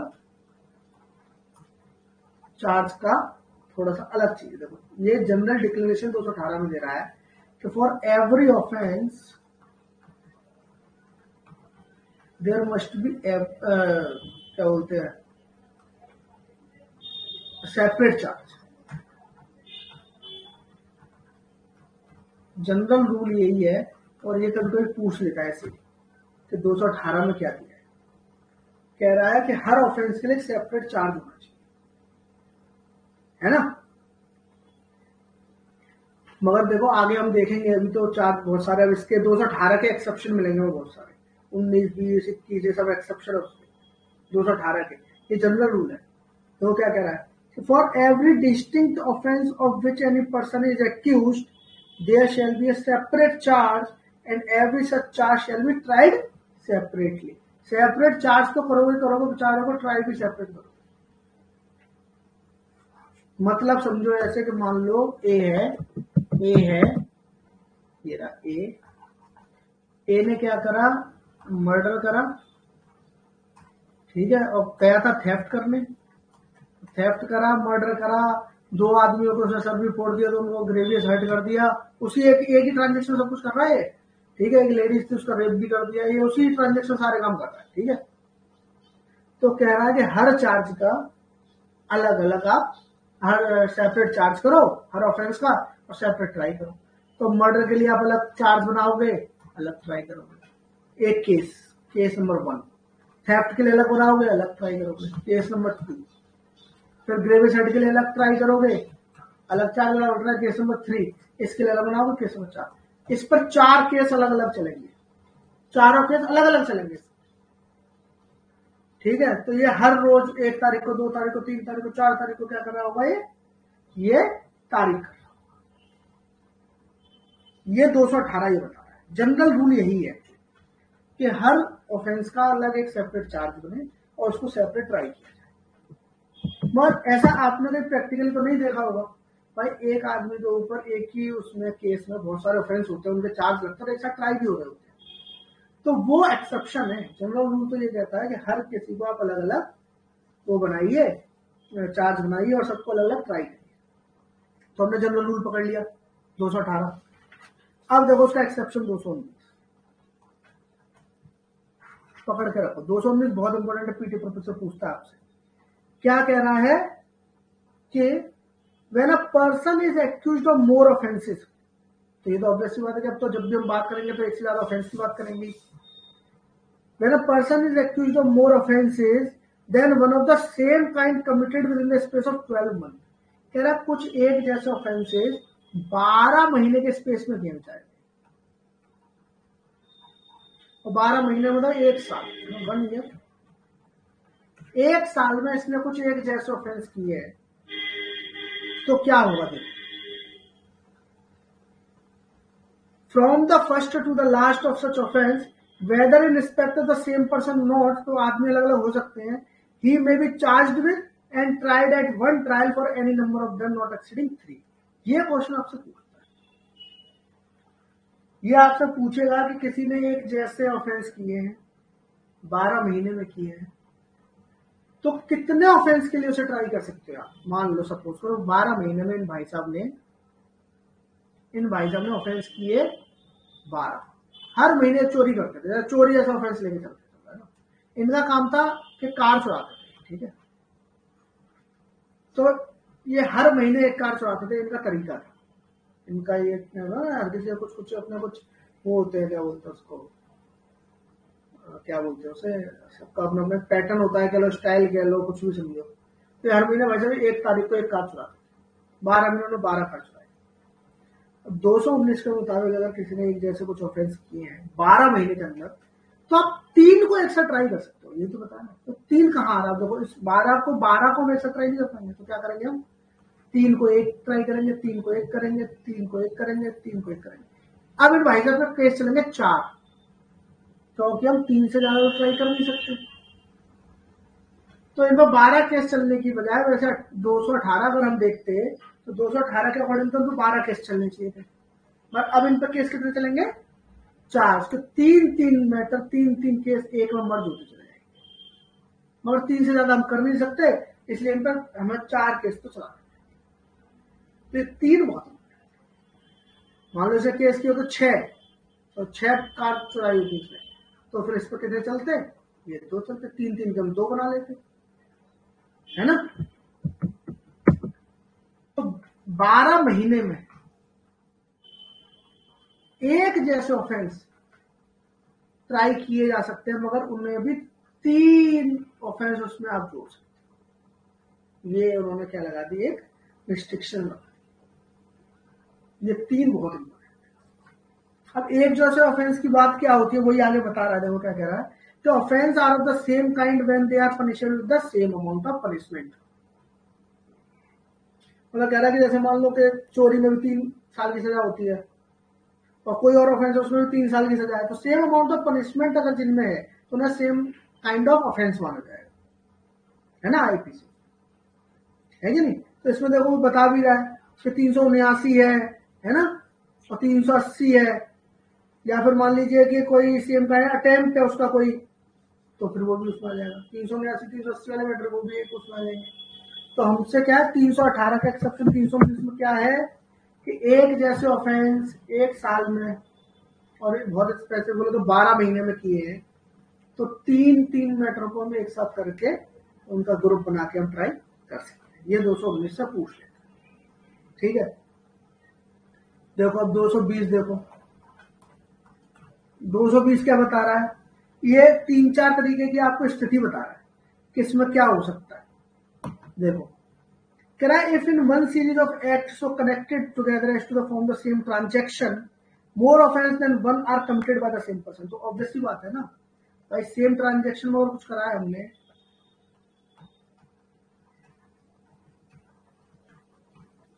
अगर हम एक ऑफेंस कर रहे थे उस ऑफेंस के सेम ट्रांजेक्शन में 3-4 ऑफेंस कर दिए है ना, तो वो भी एक साथ ट्राई हो जाएंगे, है कि नहीं। क्या कह रहा है, more offence than one are committed by the same person he may be charge with and tried at one trial for every such offence, है ना। मान लो किसी आदमी को मारना था, उसकी दुकान में तोड़फोड़ करनी, सपोज तो उसकी दुकान में घुसे, तो आपने क्या किया, क्रिमिनल ट्रेसपास किया, है ना, हाउस ट्रेसपास किया, घुसे, मारा उसको, अब उसे मार रहे थे पर उसकी चीजें थी घर में वो भी तोड़ी, मिसचीफ भी किया, उसको मारा, 4-6 ऑफेंस हो गए। अब क्या होगा कि सेम ट्रांजेक्शन में जो ऑफेंस हुआ है सबके लिए चार्ज एक ही ट्रायल में लगा लो, एक ही जगह ट्राई कर लो। ये तो एक ही आदमी ने किया। और दूसरे में क्या कह रहा है कि सॉरी क्या बोलते हैं, दूसरे में कह रहा है, किसमें कह रहा है वो मैं देखने दो।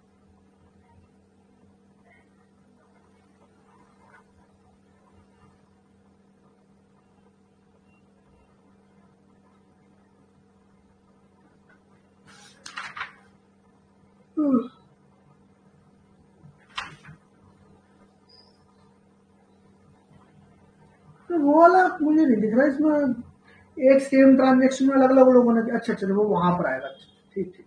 तो क्या हुआ कि सेम ट्रांजेक्शन अगर कोई ऑफेंस हुआ तो उसके लिए क्या होगा, एक ही ट्रायल कर लो, कॉमन सेंस की बात है।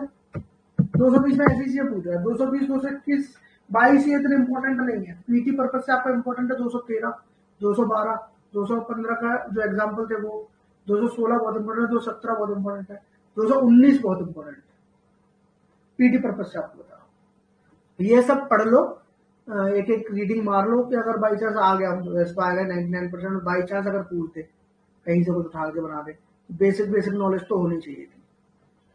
कह रहा है कि when a person charge with one or more offence of criminal breach of trust of dishonest misappropriation of property as provided in subsection 2 of 212 or 219 is accused of committing for the purpose of facilitating concealing the commission of that offence, तो ये भी सही है।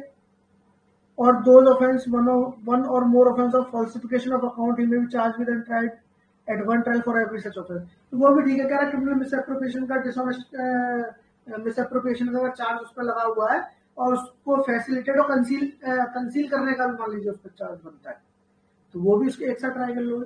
तो ये मतलब क्या है, ओवरऑल क्या कह रहा है कि एक आदमी कुछ एक जैसे कर रहा है ना, या एक दूसरे रिलेटेड है, वो एक जैसे नहीं है, तो ट्रांजेक्शन एक ही है, एक सीक्वेंस में कर रहा है, तो उन सबके लिए ट्राई करवा रहे हैं एक ही उसमें। अब इन सबको मान लो कि उसने घर में घुस के मारा, तो घर में घुसा तो हाउस ब्रेकिंग करा, हाउस ट्रेसपास का फड़ा, इसके लिए अलग केस चलाए, उसके लिए अलग केस चलाए, उसमें मजा नहीं आएगा ना। कन्वीनियंस भी तो देखना कोर्ट का और एक्यूज का भी देखना भाई, उसे भी एक ही जगह डिफेंस करने का मौका मिलेगा, ठीक है।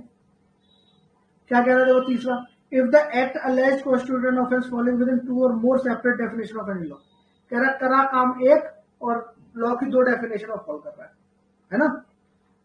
Any law in force for the time being by which such offences are defined or punished, the person accused of them may be charged with and tried at one trial। तो वही कह रहा है कि अलग अलग डेफिनेशन ऑफ फॉलो करा उन दोनों को, आप एक ही जगह ट्राई कर लो, है ना। तो ये बेसिक से बता रहा है, आपके लिए इतना इंपॉर्टेंट नहीं है, ये पूछता भी नहीं है कहने यहाँ से आपका। 221 में क्या कह रहा है, ऑल्टरनेटिव चार्ज लगा लो, जैसे 221 से कभी एक ये शब्द बनता है कि ऑल्टरनेटिव चार्ज कहाँ है।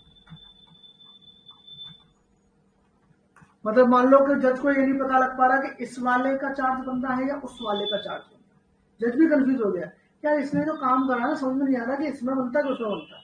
जज क्या करेगा, वो अल्टरनेटिव ये भी लगा देगा वो भी लगा देगा, बोला जिसमें ये कन्विक्ट हो जाएगा उसमें सजा दे दूंगा, बहुत सिंपल है ना, ऑल्टरनेटिव चार्ज लगा देगा या तो ये या तो वो, 221 से आपको बता देगा, है ना।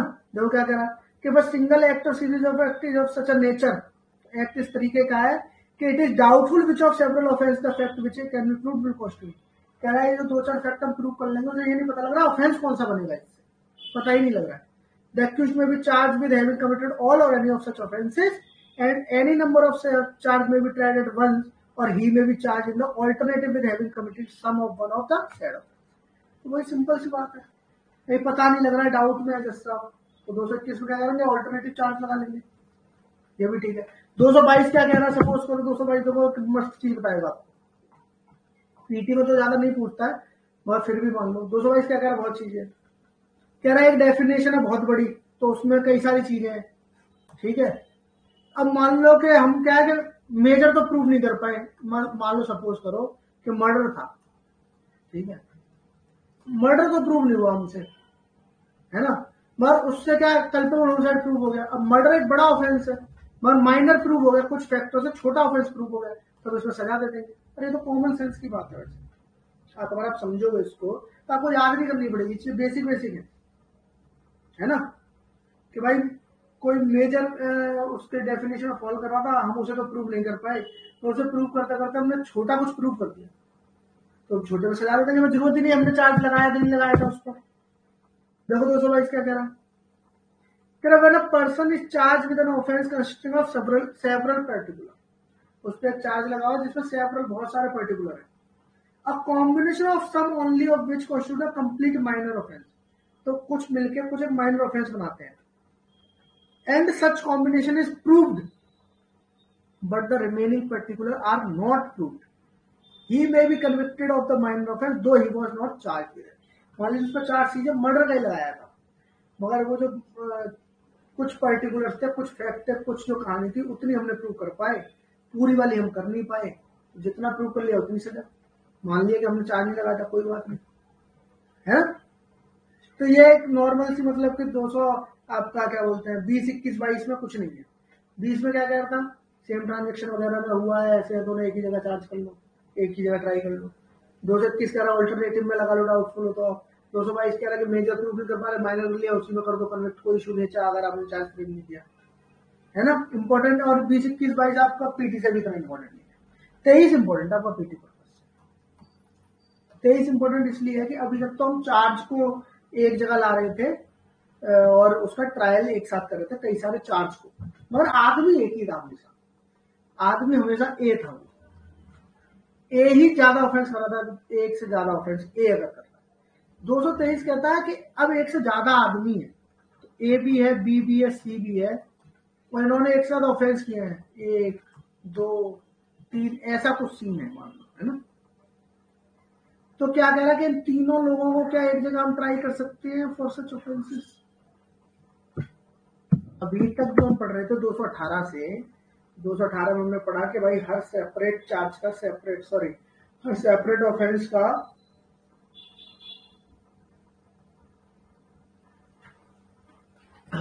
ऑफेंस का सेपरेट चार्ज बनेगा, है ना। फिर उसमें आगे आया 219, 20, 21, 22 में अरे मान लो कि हमने ये चार्ज नहीं बनाया, वो चार्ज नहीं बनाया, तो एक आदमी ने उससे ज्यादा ऑफेंस किया तो ऐसे कर देंगे वैसे कर देंगे। मगर यहाँ पर आदमी में भी एक से ज्यादा होगा। 223 में क्या कह रहा है, व्हेन पर्सन्स में भी चार्ज जॉइंटली, पर्सन्स आ गए यहाँ पे, एक्यूज्ड बढ़ गए यहाँ, कहता फॉलोइंग पर्सन में भी चार्ज एंड ट्राइड टुगेदर नेमली। तो कह रहा है कि एक से ज्यादा आदमी कब कब किन पर चार्ज लग सकता है। तो एक तो इंपॉर्टेंट चीज आपके लिए खुद अपने आप में 223 हो जाता है कि एक से ज्यादा आदमी कहां पर चार्ज जॉइंटली इन पर लग सकता है। कहां लग सकता है जी, कहां लग सकता है, 223 में लग सकता है। अब देखो क्या क्या कह रहा है, कह रहा person accused of the same offence committed in the course of same transaction, मतलब कि ए बी सी ने मर्डर किया और इसी सेम ट्रांजेक्शन में मान लो किसी एक व्यक्ति को ग्रेविस हर्ट भी दे दिया, तीनों पे एक ही ऑफेंस लगा है, सेम ट्रांजेक्शन में किया है, तो ये तीनों ए बी सी क्या हो सकते हैं 223 में जॉइंटली चार्ज हो सकते हैं, जॉइंटली ट्राई हो सकते हैं। ठीक है, ठीक है। और देखो इसी का डी देखो, अब ए देख लिया और इसका डी देखो। अब कह रहा person accuse of different offence committed in the course of same transaction. Person accuse of different offence, देखो यही वाला एग्जांपल, ए है, बी है, सी है, तो बी और सी पे मर्डर का है, और या फिर ए भी सी पे मर्डर का है, और ए पे एक अलग से भी लगाएगा, उसी सेम ट्रांजेक्शन में ग्रेवियस हट भी दिया था। ये पर्टिकुलर सिर्फ ए पे लगाए चार्ज, बी और सी पर नहीं है। ठीक है, तो इन्हें भी आप साथ में चार्ज टुगेदर कर सकते हो। तो कई लोगों ने सेम ऑफेंस किया है सेम ट्रांजेक्शन में, कई लोगों ने डिफरेंट ऑफेंस किया है सेम ट्रांजेक्शन में। 223 में वो ट्राई जॉइंटली हो सकते हैं। बी कह रहा है accused of an offence and person accused of abetment attempt, सही बात है। ए ने अबेट किया बी को कि जाके सी को मार दे, तो बी और ए और बी ये दोनों लोग को जॉइंटली आप ट्राई कर सकते हो, है ना। ये तरीके हो गए। ये नहीं पूछेगा आपसे, जैसे मान लो A B C D E F इन्होंने कई तरीके दे रखे हैं, जी तक दे रखा है, ये तो इतना नहीं पूछता है आपसे। जैसे चोरी चकारी का मामला, तो जो चोरी का माल खरीद रहा था या चोरी का माल जो छुपाने में हेल्प कर रहा था, है ना, वो भी साथ में जॉइंटली ट्राई हो सकता है। ये तो नहीं पूछता कि इस पर्टिकुलर सिचुएशन में हो सकते नहीं हो सकते। हाँ, ये पूछता है कि जॉइंटली ट्राई का प्रोविजन कहाँ पे, तो चार्ज जॉइंटली कहाँ हो सकता है कई लोगों पे, वो 223 जो इंपॉर्टेंट आपके, ठीक है। अब आप देख लो 224 और चार्ज हो जाएगा यहाँ पे आपका खत्म। और 224 क्या कह रहा है, 224 कह रहा है कि आप अगर चाहो तो मान लो सपोज करो एक व्यक्ति है, उसको मर्डर का केस लगा है, ठीक है, फिर थेफ्ट का भी लगा है बेचारे पर, है ना, हाउस ट्रेसपास का भी लगा है, मिसचीफ का भी लगा है, ठीक है, बेचारे पर 4 लग गए, ठीक है। तो 224 कह रहा है कि अगर एक प्रूफ हो जाए कोई बड़ा सा, तो आप बाकी के चार्ज विड्रॉ कर लो, है ना, विड्रॉल ऑफ चार्ज कह रहा है। देखते हैं एक बार क्या कह रहा है। Whenever a charge contains more heads than one in frame is framed against the same person, तो एक व्यक्ति है ए और एक के खिलाफ ये सारे चार्ज लगे हैं। And when a conviction has been had on one or more of them, तो मान लो सपोज मैं मान के चलता हूं कि इसमें मर्डर में इसका कन्विक्शन हो गया, अभी इनके ऊपर तो नहीं बात हो पाई है, मगर मर्डर में भाई साहब कन्विक्शन हो गया। द कंप्लेनेंट, जो बेचारा पीड़ित था या जिसे कंप्लेंट करी थी, और the officer conducting the prosecution, तो मतलब के प्रोसिक्यूशन ऑफिसर, या तो कंप्लेनेंट या फिर प्रोसिक्यूशन ऑफिसर, ठीक है, may with the consent of the court, important है, with the consent of court, ये इंपॉर्टेंट कि विदाउट कोर्ट की मर्जी के आप चार्ज को विड्रॉ नहीं कर सकते, आपको कोर्ट की परमिशन लेनी पड़ेगी कि सर ऐसे ऐसे बात है, अब देखो ये आदमी मर्डर में ही 20 साल के लिए आपने से सजा दे दी है, अब ये थेफ्ट, हाउस ट्रेसपास, मिसचीफ 3-3 महीने की सजा वाले हैं, मान लो, इसमें क्या है, इसका मैं काम करता हूँ, मैं चार्ज को विड्रॉ कर लेता हूँ। कोर्ट कहेगा चलो ठीक है मैं परमिशन दे रहा हूँ, तो छोटी मोटी बात है, ये 20-25 साल के लिए वैसे अंदर गया बेचारा, छोड़ो, कर लो विड्रॉ। तो ये 224 क्या कह रहा है कि with the consent of the court withdraw the remaining charge or charges, चाहे तो वापस ले सकता है। कौन कौन ले सकता है जी, प्रोसिक्यूशन ऑफिसर ले सकता है, कंप्लेंट ले सकता है, और the court of its own accord may stay the inquiry into trial of such charge or charges and such withdrawals have the effect of acquittal. ये इंपॉर्टेंट है कि आपने जो चार्ज का विथड्रॉल किया ना, इसका इफेक्ट क्या होता है, इसका इफेक्ट होता है एक्विटल का, ठीक है, इसका इफेक्ट क्या होता है, एक्विटल का होता है। ये पूछ सकता है आपसे, एक तो देखो 2-3 चीजें सवाल बनने हैं आपसे। पहला, तो विड्रॉल ऑफ चार्ज कहां दिया है, 224 में। दूसरा, कि क्या विदाउट कोर्ट की परमिशन से आप विड्रॉ कर सकते हो चार्ज को, नहीं कर सकते, consent of court is mandatory, आपको लेनी पड़ेगी, परमिशन लेनी पड़ेगी।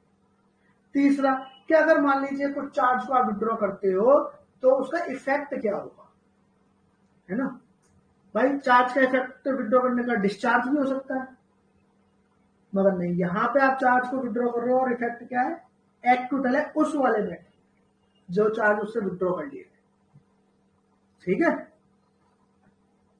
अनलेस द कन्विक्शन में इन विच केस कोर्ट सब्जेक्ट इतना इतना इतना इतना कुछ नहीं हो, बाकी कुछ नहीं है। तो इसमें 3 क्वेश्चन कौन कौन से बनने हैं। पहला, विड्रॉल ऑफ चार्ज का प्रोविजन 224, कोर्ट की परमिशन से करना पड़ेगा ये एक बात।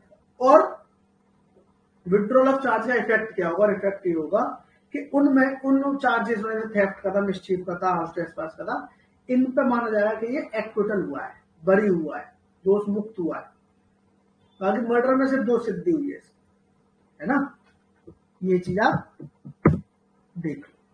अब 211 से अगर आप चार्ज को रिवाइज करो वन गो में, क्या करोगे भाई। 11 में क्या कंटेंट है, कंटेंट में क्या लैंग्वेज की उसमें सॉरी उसके चार्ज की लैंग्वेज कैसी होगी, कोर्ट की लैंग्वेज। 212 में टाइम और प्लेस। 213 में दोनों से पता नहीं लग रहा तो 213 में मैनर भी बताऊंगा मैं एक्यूज को पता लगाने के लिए। 215 में क्या एरर है, तो इंटरेस्ट ऑफ जस्टिस में अगर भैया मिसलीड हुआ है, फेलियर हो रहा है, तो फिर मैं चार्ज दोबारा फ्रेम करूंगा, डी और खुदा बख्श और वो हैदर बख्श वाला अपने एग्जाम्पल। 216 में ऑल्टर कर सकता है कोर्ट कभी भी जजमेंट से पहले, और 217 में जब भैया कर ही रहा है तो क्या करेगा, तो फिर ऑब्वियस ही बात है भैया नए विटनेस बुलाओ, पुराने विटनेस को दोबारा बुलाओ, दोबारा सुनो, ये काम करना पड़ेगा।